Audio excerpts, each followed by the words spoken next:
प्यारे बच्चों, जय हिंद। बच्चों, class 7th subject science lesson 2 nutrition in animals part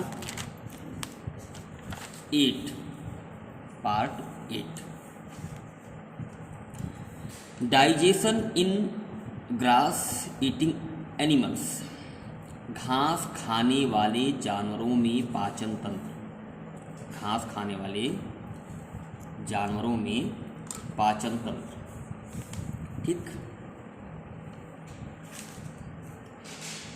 have you observe ruminants are grass eating animals like cows, buffaloes? क्या आपने घास खाने वाले जानवर, बच्चों रूमिनेंट्स का मतलब ही होता है घास खाने वाले, क्या आपने घास खाने वाले जानवरों जैसे गाय, भैंस का निरीक्षण किया है? These animal chew continuously even when they are not eating. ये जानवर लगातार चबाते हैं जब ये नहीं खाते। इनफैक्ट वास्तव में they quickly swallow the grass. ये तेजी से घास को निगलते हैं। And store it in a part of stomach. और ये इसे पेट के एक भाग में स्टोर कर लेते हैं, इकट्ठा कर लेते हैं। Called rumen. इस प्रक्रम को बच्चों रूमिन कहा जाता है। ठीक। Here the food gets partially digest. यहाँ पर भोजन का आंशिक रूप से तो काफ़ी भाग डाइजेस्ट हजम हो जाता है, फिर पूरा हजम नहीं होता। एंड इज कॉल्ड कड। इस आधे पचे हुए भोजन को, जो भरे हुए होते हैं, इसे बच्चों कड कहा जाता है। But later the cud come back into the mouth in small lumps. But later, किंतु बाद में, कड जानवर के मुंह में वापस आता है इन स्मॉल लुम्स, छोटे छोटे टुकड़ों के रूप में। And the animal chew it. और जानवर इसे चबाता है। ऐसा तब होता है जब जानवर पेट में भूसा भर लेता है, बाद में जब बैठ जाता है तो आपने देखा होगा मुंह चलाता रहता है। This process is called rumination. इस प्रक्रम को बच्चों रूमिनेशन कहा जाता है। These animals are called ruminants. ऐसे जानवरों को बच्चों रूमिनेंट्स कहा जाता है। The grass contain the plant fibre cellulose. घास पौधों के रेशे सेल्यूलोज से बना होता है। A type of carbohydrate. ये एक प्रकार का कार्बोहाइड्रेट होता है। क्या? Cellulose. Which take longer to get digest. जिसे हजम होने में लंबा समय लगता है। In ruminants like cattles, deer, ETC. जानवर, पशु और हिरण जैसे लोग हैं, जानवर हैं, ये रूमिनेंट्स करते हैं। Bacteria present in rumen. Bacteria rumen में उपस्थित होती है। Help in digestion of cellulose. जो सेलुलोज को पाचन में सहायता करती है। Many animals including humans can not digest cellulose. बहुत से जानवर, जिसमें मानव भी शामिल है, सेलुलोज का पाचन नहीं कर सकते हैं। In some animals like horses, rabbit, ETC. घोड़ा, चूहा भी ऐसे जानवर हैं जो सेलुलोज का पाचन नहीं कर सकते।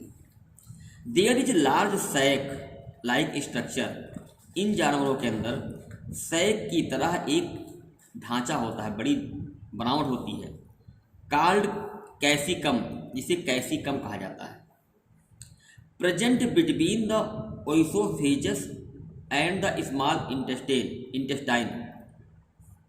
कैसिकम बच्चों कहाँ होता है? ओइसोफेगस आहार नली और छोटी आंत के बीच में होता है। The cellulose of the food is digest here, भोजन का सेलुलोज यहाँ पर हजम हो जाता है। By the action of certain bacteria, कुछ सर्टेन बैक्टीरिया होते हैं, नीचे बैक्टीरिया होते हैं जिससे कि यहाँ पर सेलुलोज हजम हो जाता है।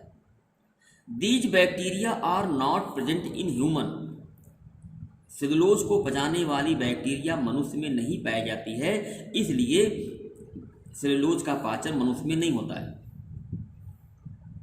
You have just studied about animal, आपने ऐसे जानवरों के बारे में अध्ययन किया है which possess the digestive system, जिसमें कि पाचन तंत्र होता है।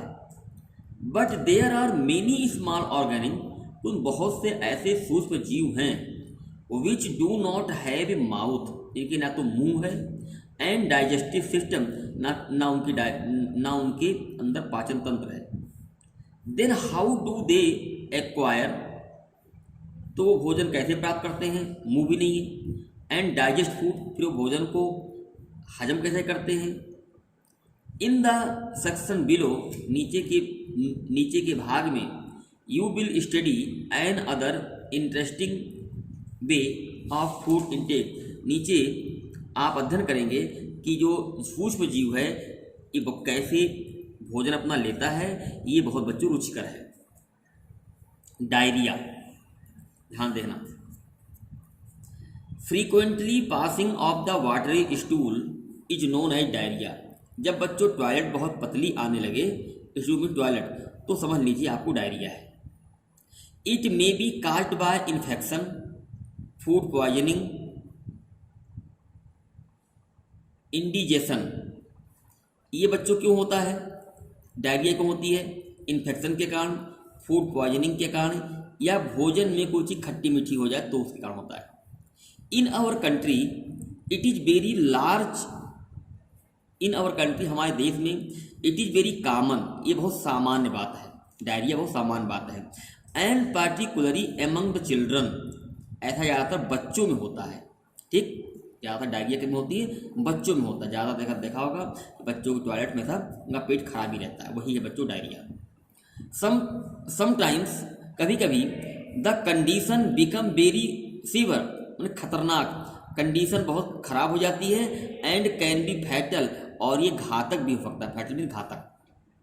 This is because of the excessive loss of water and salt from the body, जब शरीर से पानी और नमक अधिक मात्रा में निकल जाता है तब बच्चों डायरिया हो जाता है। Diarrhoea should not be neglect, diarrhoea को हमें निगलेक्ट नहीं करना चाहिए, हम नज़रअंदाज नहीं करना चाहिए। Even before visiting A doctor, patient should be given plenty of boiled and cooled water with a pinch of salt and sugar dissolved in it.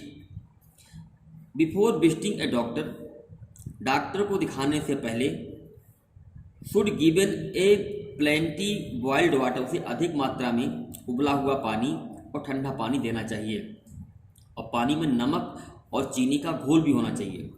This is called oral rehydration solution, इसे बच्चों आप ORS के नाम से जानते हैं।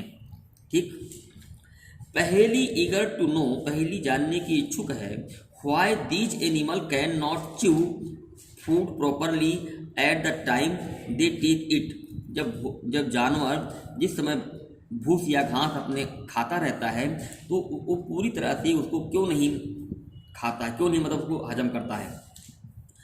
बूझो eager to know, बूझो जानने की उत्सुक है, why we can not digest cellulose like a cattle too, मनुष्य जानवरों की तरह सेलुलोज को क्यों नहीं हजम कर पाता है? क्योंकि वो बैक्टीरिया जब मनुष्य अंदर नहीं होता। बच्चों देखें, ये गाय का स्टोमच है, एक कैल्शियम है, ये इंटेस्टाइन देख रहे हैं आप, इंटेस्टाइन, ये रूमिन जहाँ घास इकट्ठा होता है, ऑइसोफेगस ये आहार नली है, ठीक है ना, स्मॉल इंटेस्टाइन, ठीक है। इस तरीके से आपको देख लीजिएगा, बहुत इंपॉर्टेंट टॉपिक बच्चों। जय हिंद।